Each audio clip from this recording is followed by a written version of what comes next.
ఇది పరీక్షల సమయం. ఈ సమయంలో చాలామంది పిల్లలు అడుగుతుంటారు, వాళ్ళ తరఫున తల్లిదండ్రులు కూడా అడుగుతుంటారు. చదువుతుంటే కాన్సన్ట్రేట్ చేయలేకపోతున్నాం, మైండ్ ఫోకస్ చేయలేకపోతున్నాం, కాన్సన్ట్రేషన్ చేయలేకపోతున్నాం, ఏకాగ్రత ఉండడం లేదు, ఏమి చేయాలి అని అడుగుతుంటారు. సినిమా చూసేటప్పుడు ఏకాగ్రత ఉంటుంది, మనకు నచ్చిన ఆటలు ఆడేటప్పుడు ఏకాగ్రత ఉంటుంది, ఫ్రెండ్స్ వచ్చినప్పుడు మనం మాట్లాడుకోవటానికి ఏకాగ్రత ఉంటుంది, మొబైల్ ఫోన్ను వాడుతూ గంటల తరబడి తమ సోషల్ మీడియా అకౌంట్లను చూసుకుంటూ మెసేజ్లకు రెస్పాండ్ అయ్యటానికి ఏకాగ్రత ఉంటుంది. కానీ చదువుతుండడంలో మాత్రమే ఏకాగ్రత ఉండదు. ఇది చాలామందికి ఉండేటువంటి కంప్లైంట్ ఇది. మరి దీనికి కారణం ఏమై ఉంటుంది? కారణాలు ఏదైనా ఈ సమస్యనైతే అధిగమించాలి.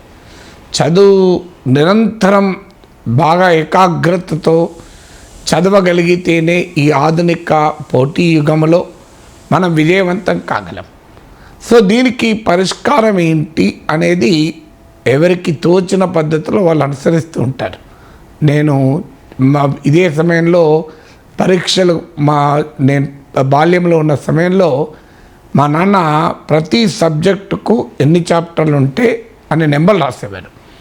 సోషల్ 1, 2, 3 అని 20 చాప్టర్స్, సైన్స్ 20 ఎన్ని చాప్టర్స్, మ్యాథమెటిక్స్ ఎన్ని చాప్టర్స్, ఇలా ప్రతి సబ్జెక్టు ఒక కొత్త నోట్బుక్ కొనిచ్చి, ఆ నోట్బుక్లో చిన్న నోట్బుక్ కొనిచ్చి, ఆ పాకెట్ సైజ్ నోట్బుక్, దాంట్లో ఒక పేజ్ ఇంగ్లీష్ అంటూ దానికి 1 to 20 నెంబర్స్ వేసేవారు.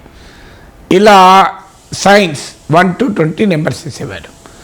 వేసి ఒక చాప్టర్ చదివాక ఆ చాప్టర్ను మా నాన్న అడిగేవాడు ప్రశ్నలు. సరిగ్గా సమాధానాలు చెప్పామనుకోండి, దాన్ని రౌండ్ గీసేవారు. సో తర్వాత ఒకవేళ ఏదైనా కొన్ని ప్రశ్నలు రాకపోతే మళ్ళీ చదువుకోరమ్మనేవారు. ఇలా ఆ 20 చాప్టర్లో ఏదైనా చాప్టర్ నేను పికప్ చేసుకోవచ్చు. ఆ చాప్టర్ పూర్తయితే ఆ చాప్టర్ను రౌండ్ పెట్టేవారు.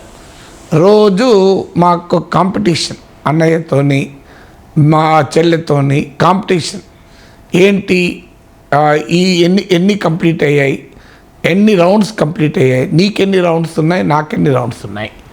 సో ఆ రౌండ్స్లో పోటీ పడాలని ఉండేవాళ్ళం. కొన్ని సమయాల్లో ఈజీ చాప్టర్స్ ముందు కంప్లీట్ చేసి రౌండ్స్ ఎక్కువ వచ్చాయి అని ఆనందపడేవాళ్ళం. కొన్ని సందర్భాల్లో హార్డ్ చాప్టర్ మొదలుపెట్టి రౌండ్స్ స్టార్టింగ్లో బాగా స్లో అయ్యేది, చివరిలో తొందరగా అయిపోయేది. ఇలా ఎవరికి తోచిన పద్ధతిని ఈ రౌండ్స్ను పెడుతూ ఆ రౌండ్స్ చూసి ఆనందపడుతూ ఉండేవాళ్ళం.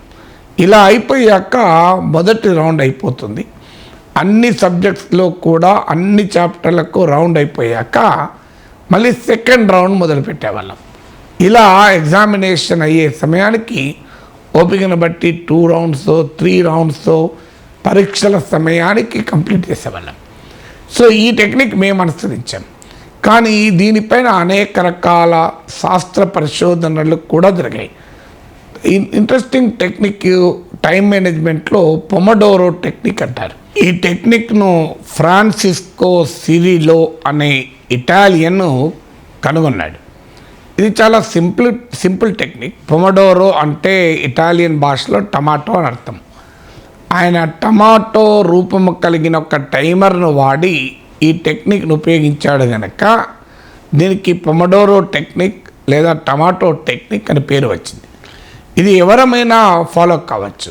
ఏంటంటే మీరు ఒక టాస్క్ పెట్టుకున్నారు, ఈవెన్ చదవడంలోనే కాదు, మీరు కోడింగ్లో చేసుకోవచ్చు, ఆ ఒక సాఫ్ట్వేర్ నేర్చుకోవడంలో చేసుకోవచ్చు, మీరు ఏ పనైనా, ఈవెన్ ఒక పాటలు పాడడం నేర్చుకుంటున్నారు, సంగీతాన్ని నేర్చుకుంటున్నారు, ఇలా ఏ పనికైనా ఈ పొమడోరో టెక్నిక్ వాడచ్చు. ఇది ఎసెన్షియల్లీ టైం మేనేజ్మెంట్ టెక్నిక్. అంటే మీ టైము వల్ల వచ్చే రిజల్ట్ ఎంత ఎక్కువ ఉండాలి. చాలామంది గంట చదువుతారు, 10 నిమిషాలకు ఉపయోగపడేంతది కూడా చేయలేరు. అంటే టైం అండ్ ప్రొడక్టివిటీ అనేది చాలా కీలకం. ఎంత సమయంలో ఎంత ఉత్పాదకత ఉంది అనేది కీలకం. అందువల్ల టైం మేనేజ్మెంటు, టైం అండ్ ప్రొడక్టివిటీని ఎఫెక్టివ్గా బ్యాలెన్స్ చేసేటువంటి టెక్నిక్ గనక ఇది కేవలము చదవడంలోనే కాదు, ఇతర ఏ పనులకైనా ఈ టెక్నిక్ వాడచ్చు. ఇది చాలా సింపుల్ టెక్నిక్ని ఇంతకుముందు చెప్పినట్లు మీరు ఒక టాస్క్ తీసుకున్నారు, ఏదో చదవడం కావచ్చు, లేదా ఒక సంగీతాన్ని నేర్చుకోవడం కావచ్చు. వరుసగా 3 గంటలు 4 గంటలు చదివామనుకోండి, ఆటోమేటిక్గా మన కేంద్రీకరణ కాన్సన్ట్రేషన్ తగ్గుతుంది. లా ఆఫ్ డిమినిషింగ్ రిటర్న్స్ ప్రభావం మొదలు పెడుతుంది. మొదట్లో ఉన్నంత ఆసక్తి చివరి దాకా ఉండదు. మొదటి 1 అవర్లో మీరు నేర్చుకున్నది చివరి 1 అవర్లో నేర్చుకోలేరు, అందులో సగం కూడా నేర్చుకోలేరు. అందువల్ల ప్రొడక్టివిటీ పెరగడానికి ఏంటి టెక్నిక్ అంటే, ఒక టాస్క్ మొదలు పెట్టాక ఒక 25-30 మినిట్స్లో ఆ టాస్క్ మొదలు పెట్టాక ఒక బ్రేక్ తీసుకోండి. అంటే ఒక 25 నిమిషాల నుంచి 30 నిమిషాల తర్వాత ఒక 2 to 3 మినిట్స్ బ్రేక్ తీసుకోండి. ఇది ఒక సెషన్.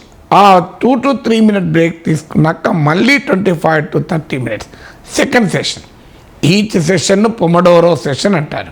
ఓ స్టాప్ క్లాక్ పెట్టుకొని మీకు 25 మినిట్స్ తర్వాత అలారం మోగుతుంది. సో స్టాప్ క్లాక్ సౌండ్ రావడంతోనే మీరు ఆపేస్తారు. ఆపేసి ఒక 3 నిమిషాలు బ్రేక్ తీసుకుంటారు. మళ్ళీ సెకండ్ సెషన్ మొదలు పెడతారు. ఈచ్ సెషన్ ఒక నోట్బుక్లో రాసుకుంటారు. 1 ఫస్ట్ సెషన్ అయిపోయాక 1 కట్ చేస్తారు, 2 రాసుకుంటారు. సెకండ్ సెషన్ ప్రారంభం కావడంతోనే మళ్ళీ 25 to 30 మినిట్స్ పెట్టుకుంటారు, టైమర్ పెట్టుకుంటారు. అది మళ్ళీ అయిపోవడంతోనే మళ్ళీ అది 2 కట్ చేస్తారు.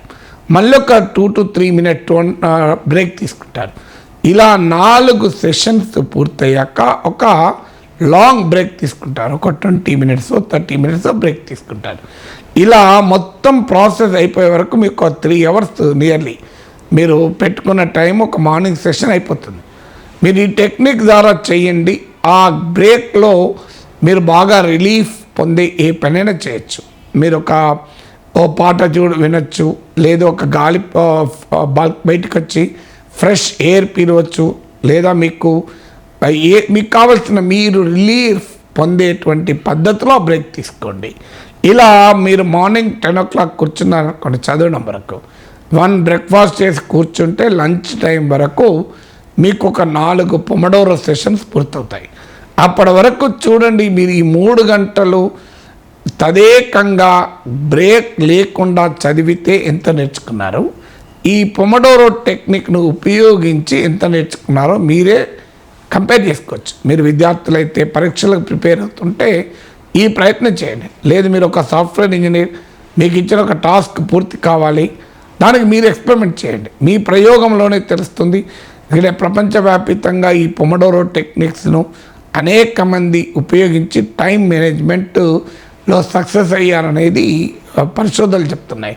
సో అందువల్ల దీనివల్ల మీకున్న టైంను ఎఫెక్టివ్గా వాడుకొని మోర్ ప్రొడక్టివ్గా ఆ టైం నుంచి ఉపయోగించుకోవటానికి ఈ టెక్నిక్ ఉపయోగపడుతుంది అనేది వరల్డ్ వైడ్గా జరుగుతున్న రీసెర్చ్ చెప్తోంది.